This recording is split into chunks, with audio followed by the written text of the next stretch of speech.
wewe ni mzuri, wewe ni mrembo, tumia uzuri wako vizuri ili ufanikiwe. Na wewe si utumie ubaya wako. Usinishauri, utanichanganya.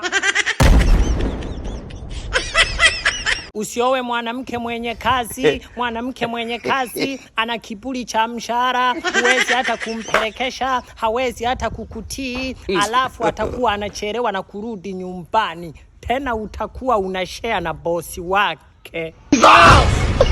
Si anamlipa mshahara, acha mbless.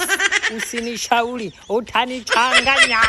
Asipokutafuta na wewe usimtafute. Usijitumishe tu message unashusha bulandi. Acha kierere. Asipokupigia simu na wewe kaa kimya. Nikae kimya niache. Usinishauri, utanichanganya. Ukitaka mwanaume akupende, usimuombe usimuombe sasampa, usimsumbue, wewe muheshimu tu. Ni muheshimu anipiera. Usinishauri, utanichanganya.